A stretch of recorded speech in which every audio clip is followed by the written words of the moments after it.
Jangan kamu menghakimi, supaya kamu tidak dihakimi. Nah saudara, ini ayat yang sering sekali dipakai selama perdebatan. Untuk apa? Untuk membela diri. Apalagi kalau seseorang sedang tersudut. Jangan dong kamu menghakimi. Emangnya kamu lebih bagus?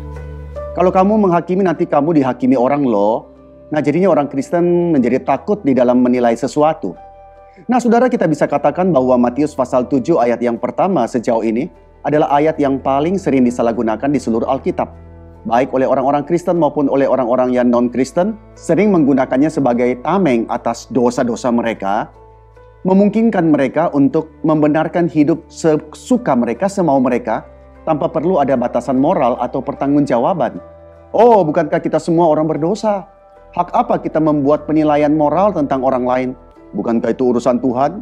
Nah, tapi kalau kita membaca dengan seksama dari dekat dan baca dengan bertanggung jawab sesuai dengan konteksnya, Yesus secara terang-terangan menegur kemunafikan orang Farisi yang cepat lihat dosa orang lain, tapi buta dan tidak mau menganggap diri mereka bertanggung jawab dengan standar yang sama yang mereka kenakan kepada orang lain.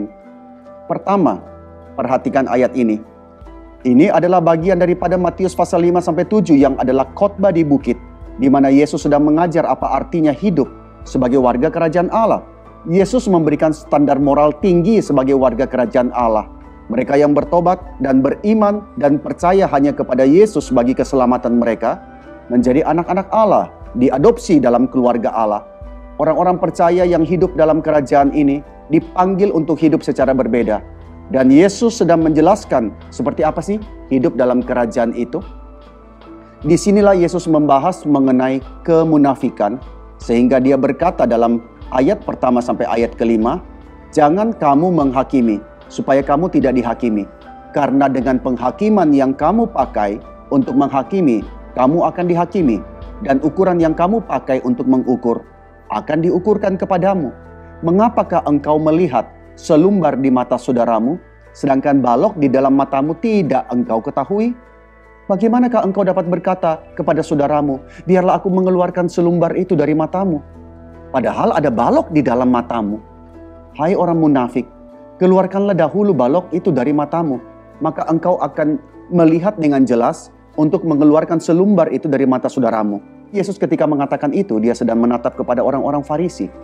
Berkali-kali Yesus menegur mereka yang hidup dalam kemunafikan yang terang-terangan, yang menerapkan standar yang tinggi yang mereka sendiri tidak mau dan tidak bisa ikuti.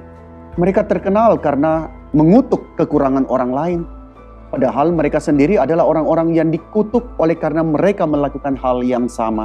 Bagian ini mau mengatakan bahwa kepada orang-orang munafik tersebut ada penghakiman yang lebih besar. Jadi berhentilah menghakimi orang lain dengan kemunafikanmu, dan cobalah keluarkan dosamu sendiri dari hidupmu. Nah, jadi di sini Yesus bukan mengatakan bahwa kita tidak boleh sama sekali menilai perilaku orang lain secara moral atau menegur yang salah. Bukan. Menghakimi dan menegur itu kadang memang perlu untuk membawa mereka yang sedang dijerat oleh dosa supaya dicegah daripada penghakiman dan penderitaan karena dosa-dosa mereka. Galatia pasal 6 ayat pertama sampai ayat kedua. Saudara-saudara, kalaupun seorang kedapatan melakukan suatu pelanggaran, maka kamu yang rohani harus pimpin orang itu ke jalan yang benar dalam roh lemah lembut, sambil menjaga dirimu sendiri, supaya kamu jangan kena pencobaan. Bertolong-tolonganlah menanggung bebanmu, demikianlah kamu memenuhi hukum Kristus. Ada saatnya saudara-saudara seiman kita yang menyimpan daripada jalan yang lurus, maka disitulah saudara-saudara yang lain, tetapi tentu oleh kasih, berusaha membawa mereka kembali daripada kesalahan mereka dan menyelamatkan mereka daripada dosa yang mengikat. Maka saudara sekalian, ayat itu tentu seringkali kita mungkin salah memahaminya. Tapi kiranya kita boleh mengerti seturut dengan konteks daripada ayat itu. Tuhan memberkati.